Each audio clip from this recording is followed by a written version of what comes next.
Hey everyone, and welcome back to the channel, and I hope that you're all doing really well. So I'm doing a little bit of a different video, and today we are diving into something that a lot of you have actually asked me about: how Peter Andre treated Katie Price. Let me make this clear. I can't obviously diagnose him. None of us can.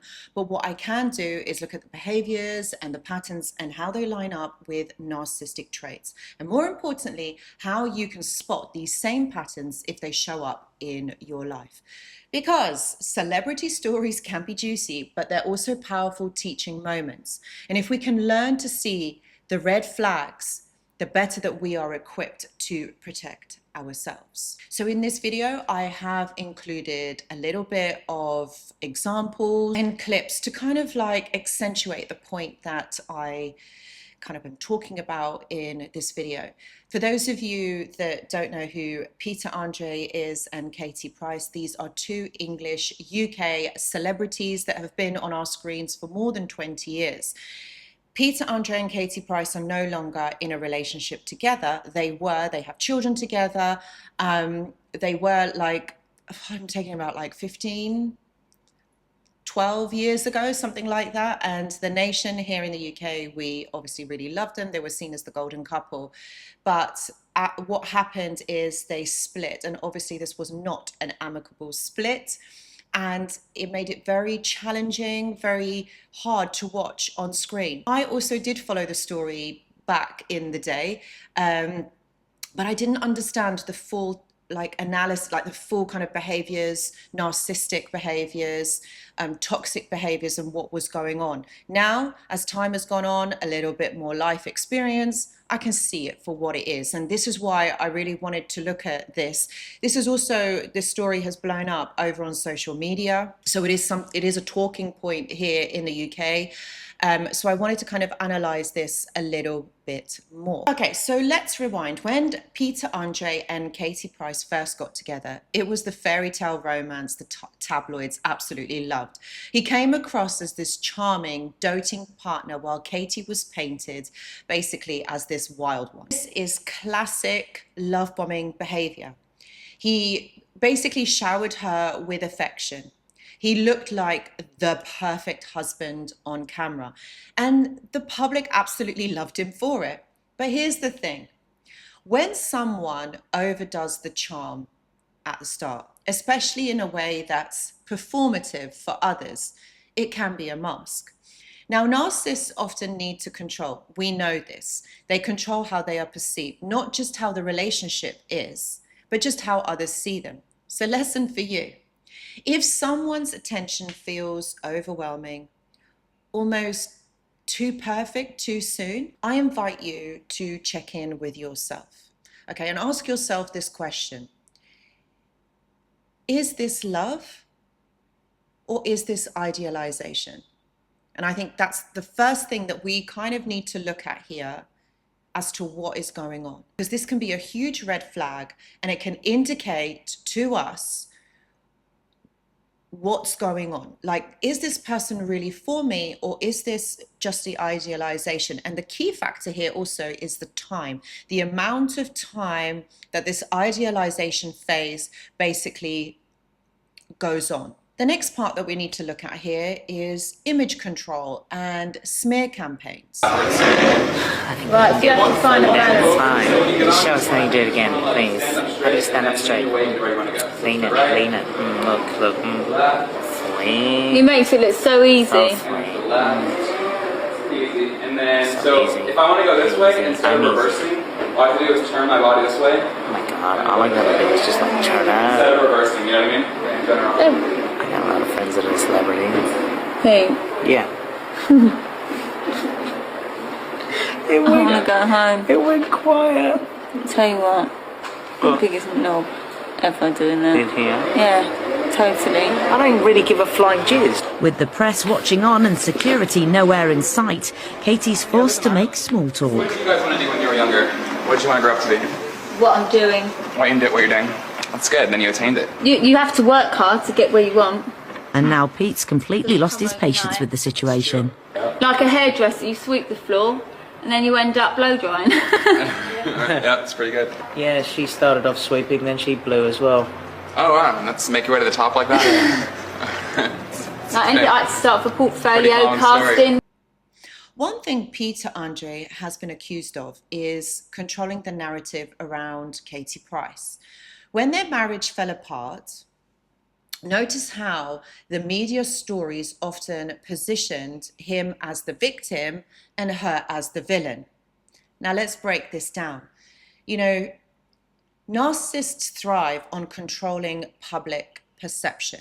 They want to come out and look like the good guy and leave their ex looking unstable, unreliable, or dramatic. And with Peter and Katie, we repeatedly saw headlines that fed into that exact narrative.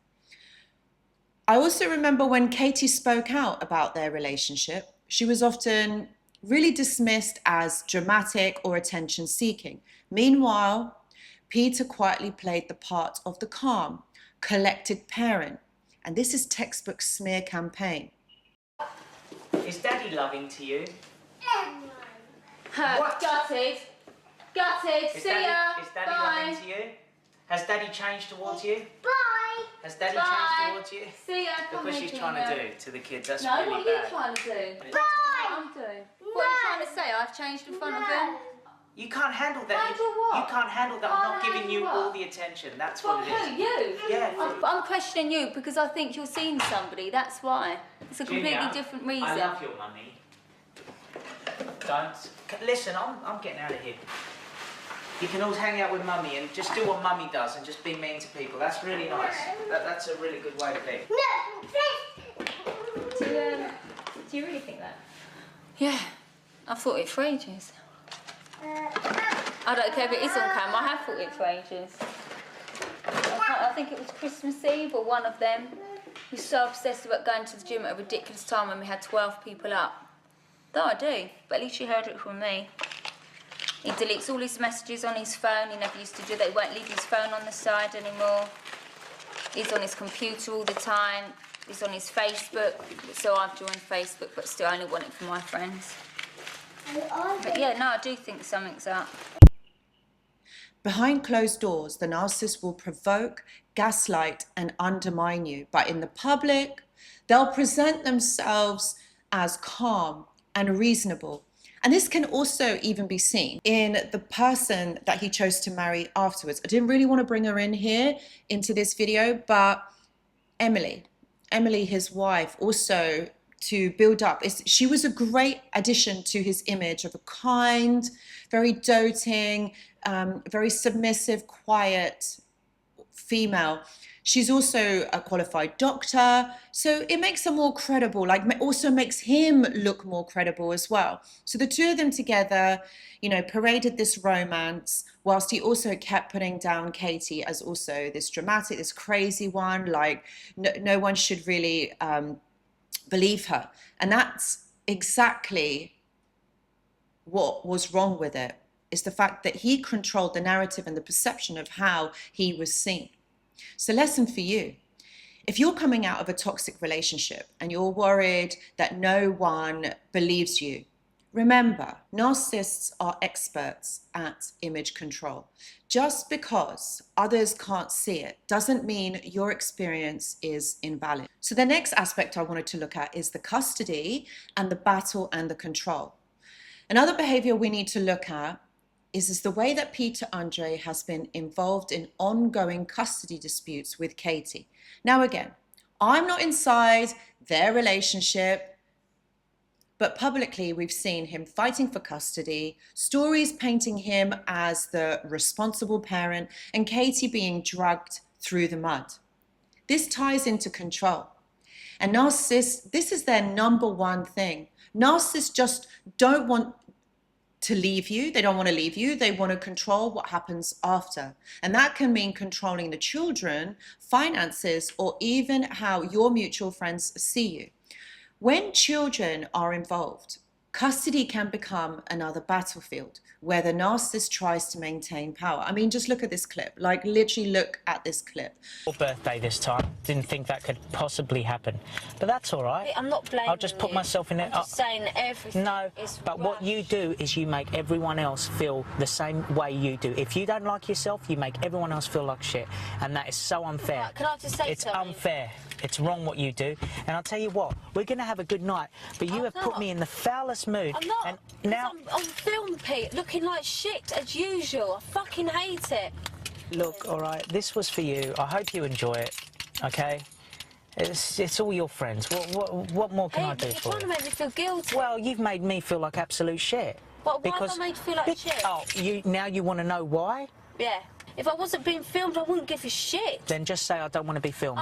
Simple. Yeah, and I can't do that now. Say it. It's Say film organised. everyone else, but not me. Oh, well, that would really work. Well, just do it if that's what makes you comfortable. Are you coming in or later? When I'm ready. You know. And this just goes to show how Peter is controlling the narrative, even when they were children. They're trying to put Katie down, trying to make her look like she is the awful parent. And even the clips that you have seen that I have put on this video, you can see how in front of the camera, he is making her look. He literally makes her look like she is literally crazy. So the lesson for you is, if you're co-parenting with someone like this, document everything. And I mean everything. Keep records. And also what I would suggest to you is don't get entangled into these emotional arguments. You need to lean on legal support where facts and there are repercussions if these things are not followed through. Narcissists will try and use your emotions against you. Don't give them that power. You have to be smart. You have to be clever in the way that you do this. So you have to use services and situations to your advantage. Next, we see this perfect dad persona. And something else that we see with Peter is the perfect dad image. The media often showed him cooking, parenting, being hands-on. And while, of course, being a good dad is great, the issue is when it is used as a weapon. So if your partner needs the whole world to see how amazing they are, but behind closed doors, they make you feel diminished, neglected, or manipulated, that's a huge red flag because they're showing the world one thing, but behind closed doors, something else is going on. So the lesson for you is here. Narcissists are performers. This is where they care more about how it looks than how it feels. And I always say to you, always trust your personal experience over the image they project to the world. So what can we learn from this? Because that's what they're always going to be doing. They're going to be showing the world that there are these amazing people, and they want the world to validate that for them. Okay, it's all about how other people perceive them. It's all about how other people treat them. Okay, and this is wrong. Like, if this is what they are doing, this is not right. So my friends, what can we learn from this? What can we actually learn from all of this? So what does this all teach us? Well, here are the key takeaways. Charm can be manipulation. So don't get swept away by someone who feels too good to be true. The other thing you need to remember is that narcissists control the narrative. They'll paint you as crazy to protect their image. Co-parenting for the narcissist is a powerful game. If you're stuck with someone like this, protect yourself legally and emotionally. For narcissists, image is everything. Just because they look like an angel in public doesn't mean your experience isn't real. And the biggest lesson, my friends, is don't compare your inside reality with someone else's outside performance. Okay? So, at the end of the day, we may never know what Peter Andre is truly like behind closed doors. But what we can do is learn from the patterns we see. If you're dealing with someone who reminds you of this dynamic, take it as a warning sign. Protect your peace, your energy, and your truth. Guys, I'd love to hear your thoughts on this. Please put them down in the comments section below. Do you think Peter Andre shows narcissistic traits? Have you been in a situation where someone controlled the narrative and left you looking like the bad one? Share your story in the comments because your experience would help someone else feel less alone. And if this video resonates, don't forget to subscribe and hit the like button and share with anyone who needs these insights. Thank you so much for watching, and I will see you in the next video. Goodbye.